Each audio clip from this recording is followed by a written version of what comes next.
Merhaba Osman Hocam. Merhaba.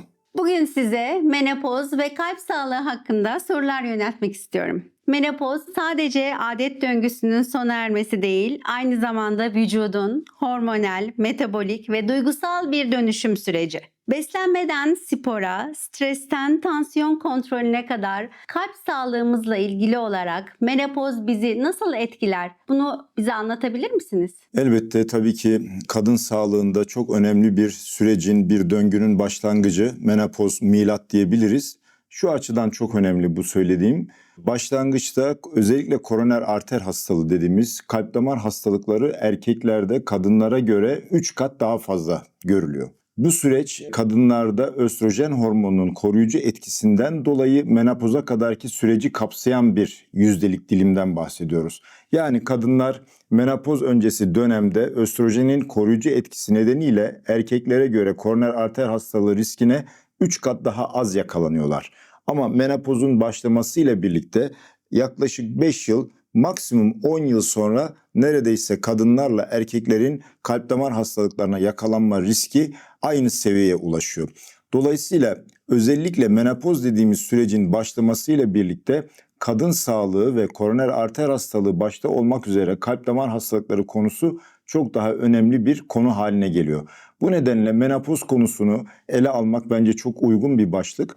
Bu anlamda şunu söyleyebilirim sorunuza cevap olarak. Menopozla birlikte düşen östrojen hormonu seviyesi nedeniyle özellikle LDL kolesterol artışı, HDL kolesterol seviyelerinin düşmesi, insülin rezistansı ve metabolik sendroma olan yatkınlık, hipertansiyona eğilim nedeniyle kalp damar hastalıklarında hızlı bir seyir söz konusu oluyor.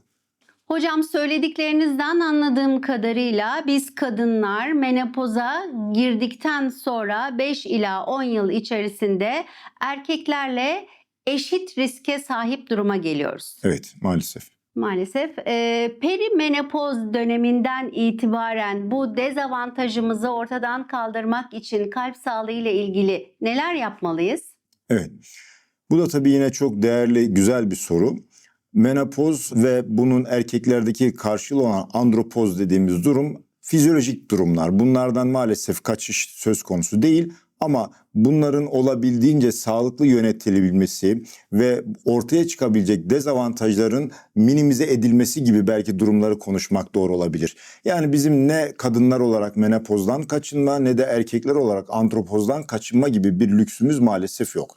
Ama bu bahsettiğiniz şekilde İster erkek olsun, ister kadın olsun, yaşlanma dediğimiz süreçlerin, hormonal döngülerin dezavantajlı durumları ortaya çıkarmasını önlemek yine bizim elimizde diyebilirim.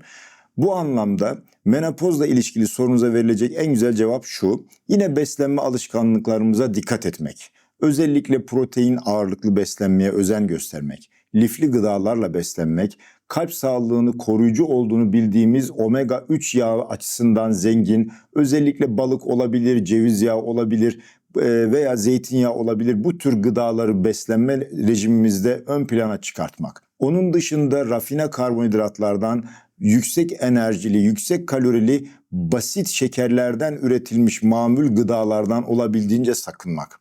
Bunun dışında günlük veya haftalık egzersiz programları yapabilmek, kas kitlemizi, kemik kitlemizi koruyucu nitelikte sportif aktiviteler veya günlük aktiviteler içerisinde bulunmak. Ve belki bunlar kadar önemli, hem kalp sağlığı açısından hem de kemik sağlığı açısından çok önemli olduğunu artık bildiğimiz D vitamini ve kalsiyum alımına özen göstermek, bizim bu bahsettiğimiz kalp damar rahatsızlıkları ile ilgili menopoz sonrası süreçteki riskimizi kadınlar açısından minimize etmemize imkan sağlayabilir diyebilirim. Hocam menopozda biz biliyoruz ki stres çok daha yoğun yaşanıyor. Bu durumu vücudumuzun hormonal değişimlere olan adaptasyonunu yönetmek çoğu zaman çok kolay olmuyor. Bu durumda kalp sağlığımızı nasıl koruyabiliriz diye tekrar sormak istiyorum, strese bağlı olan dalgalanmalar açısından. Evet, yine bu da çok sık karşılaştığımız bir problem ve maalesef bunun yönetilmesiyle de ilgili gerçekten kadınlar açısından ciddi zorluklar yaşandığını mesleki tecrübelerimle biliyorum. Daha bugün baktığım Perimenopoz çağında bir hanımefendide yine tansiyon dalgalanması, kalp ritmindeki bozulma, uyku düzensizliği, ateş basmaları gibi şikayetler nedeniyle birçok tetkik önerilmiş, değişik doktorlara gidilmiş, değişik ilaçlar önerilmiş ve yani tabiri caizse kadıncağız fazladan bir stres, fazladan bir kalp rahatsızlığı ile ilgili endişelere sevk edilmiş halde önüme geldi. Nihayetinde söylemeye çalıştığımız şey şu: menopoz ya da perimenopoz dediğimiz özellikle östrojen hormon seviyesinin düşmesi, kortizol dediğimiz stres hormonu seviyesinin yükselmesiyle birlikte tansiyonda dalgalanmalar, damar lümenindeki daralma ve genişleme periyotlarındaki dengesizlikler, bozulmalar, salınımlar nedeniyle tansiyon dengesizlikleri, ateş basmaları, uyku düzensizlikleri ve bunların getirdiği tansiyondaki ekstra stres nedeniyle gün içerisinde zaman zaman tansiyonun düşmesi, zaman zaman tansiyonun yükselmesi, zaman zaman nabzın yükselmesi gibi veya hele bir de panik atağa eğilim varsa, böyle bir yatkınlık varsa bu tür hanımefendilerde menopoz dediğimiz ve perimenopoz dediğimiz süreç gerçekten ciddi sıkıntılı bir süreç haline gelebiliyor. Bu nedenle bu bahsettiğimiz dönemin yönetilmesiyle ilgili kişisel olarak mutlaka hem kardiyoloji gerekiyorsa desteği almak hem de jinekoloji desteği almak ve bu anlamda yani bunun geçici bir süreç olduğunu ve yönetilmesi gereken bir süreç olduğunu bilerek fizyolojik bir sürecin içerisinden geçtiğimiz şuuruyla hareket etmek en doğru yaklaşım diyebilirim. Dolayısıyla menopoz bir hastalık değil, yönetilmesi gereken bir döngü, bir takvim olarak değerlendirilmesi gerekiyor.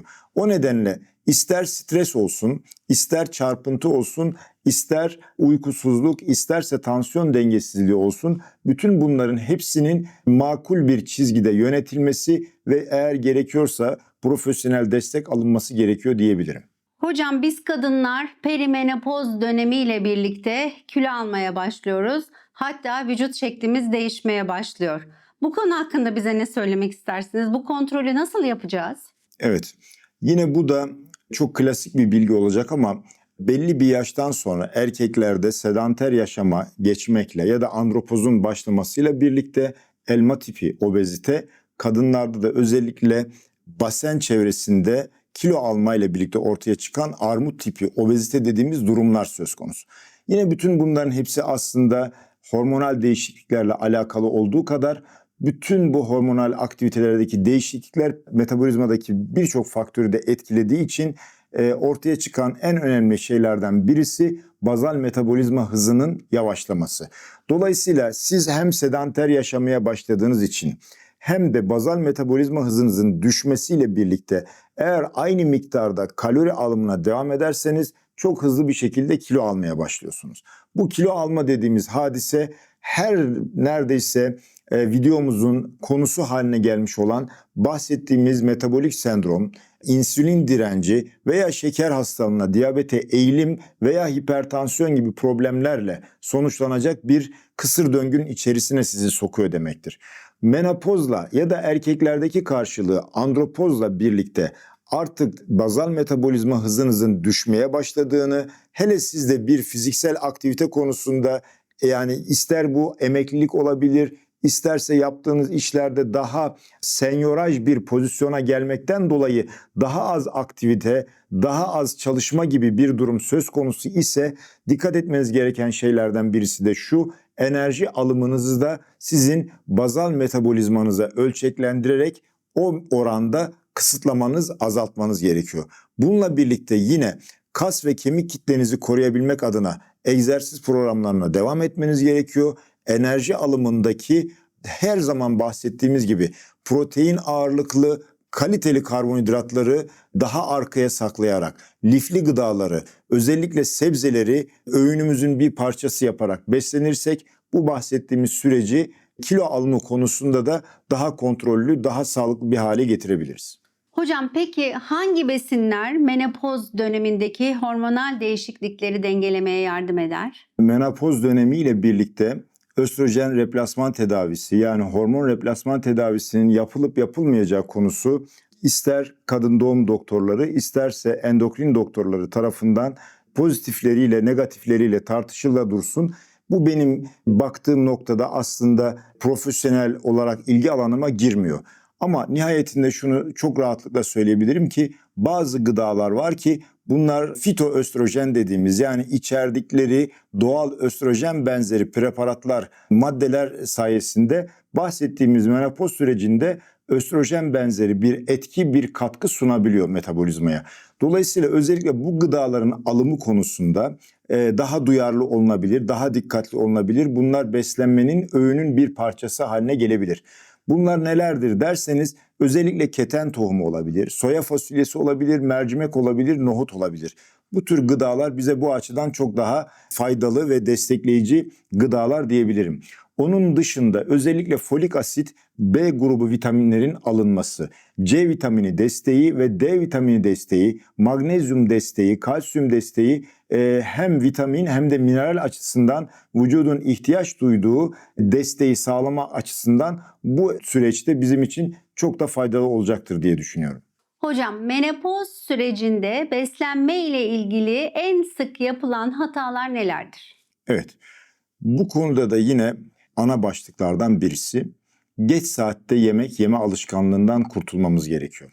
Özellikle menopoz dönemindeki kadınlarda uyku düzensizlikleriyle birlikte gecelerin uykusunun kaçması ya da uyuyamama gibi problem nedeniyle ayakta geçirdiği saatlerde ekstradan yeme alışkanlıkları ortaya çıkabiliyor. Bu anlamda özellikle kendimizi terbiye etmemiz gereken en önemli hususlardan birisi gece geç saatte yemek yemeyi sonlandırmak. Onun dışında yine proteinlerin alımı konusunda, öğün sıralaması konusundaki gerekli özeni göstermemek. Karbonhidratlı gıdaların öğünde ön plana çıkartılması veya rafine gıdalardan mamul şekerli, karbonhidratlı gıdaların beslenmede ön planda olması yine ciddi bir dezavantaj. Bununla birlikte lifli gıdalardan, özellikle sebzelerden uzak kalınması yine ciddi bir problem olabilir. Tek tip beslenme veya yapılan bazı diyetlerdeki yanlışlıklar nedeniyle sadece tek bir gıda ile ya da sadece meyve yiyerek beslenme gibi yapılan yanlış diyet uygulamaları, bütün bunların hepsi özellikle menopoz sürecindeki yaşanan ister fizyolojik ister metabolik problemlerin daha da ağırlaşmasına, daha da ciddi boyutlara varmasına sebep olabilir. Hocam, perimenopoz ve devamında gelen menopoz sürecinde kalp sağlığımızı korumak adına bize başlıkları toparlamak için neler söyleyebilirsiniz? Başta da söylediğimiz gibi menopoz fizyolojik bir süreç ve yani hem erkeklerde hem de kadınlarda tabiri caizse yaşlanmanın ve artık belli bir döngünün, belli bir çağın kapandığının göstergesi olan birer takvimin başlangıcı. Bu anlamda hayıflanmayı ya da bunu bir sıkıntı ya da bir problemmiş gibi algılamayı bırakıp bu bahsettiğimiz süreci daha kaliteli geçirmek ve sonrasında ister kalp sağlığıyla ilgili olabilir, ister diğer metabolik problemlerle ilgili olabilir, isterse kas ve kemik sağlığımızla da ilgili olabilir. Bütün bu süreçleri daha sağlıklı atlatabilmek adına neler yapmamız gerektiğine bence odaklanmamız gerekiyor. Hep söylediğimiz gibi beslenme alışkanlıklarımızı mutlaka düzeltmemiz gerekiyor. Onun dışında olabildiğimiz kadar aktif olmamız gerekiyor. Bu aktivite hem zihinsel aktivite anlamına geliyor hem de bedensel aktivite anlamına geliyor. Onun dışında eğer varsa bir takım risk faktörleri yönetilmesi gereken diyabet olabilir, hipertansiyon olabilir, obezite olabilir, kemik erimesi olabilir. Bütün bunlarla ilgili mutlaka düzenli kontrolleri yaptırmak gerekir. Endokrin problemler varsa, örneğin hipotiroidi gibi bir probleminiz varsa bununla ilgili mutlaka destek almanız gerekir.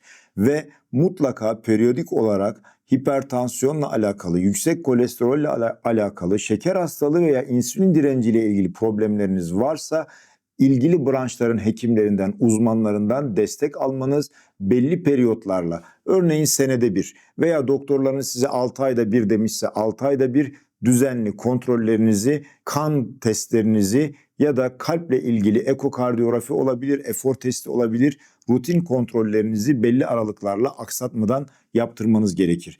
Nihayetinde kalp sağlığı ile ilgili baktığımızda menopoz kadınların risk faktörleri açısından 5 yıl, bilemediniz 10 yıl içerisinde erkeklerle riskinin eşitlendiği bir döneme denk geliyor.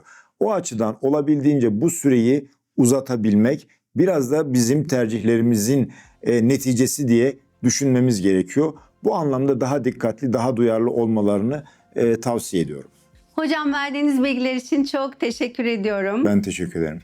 İnsan ömrünün uzaması ile birlikte kadınların perimenopoz ve menopozda geçirdiği yıllarda gittikçe uzamakta. Neredeyse ortalama bir hanım ömrünün 1/3'e yakın bir süreyi menopoz sürecinde geçiriyor. Bedensel ve zihinsel sağlık açısından verdiğiniz bilgiler bizim için çok değerliydi. Biz kadınlar için özellikle teşekkür ediyorum. Evet, ben de teşekkür ediyorum. Herkese sağlıklı, hayırlı, güzel bir ömür diliyorum.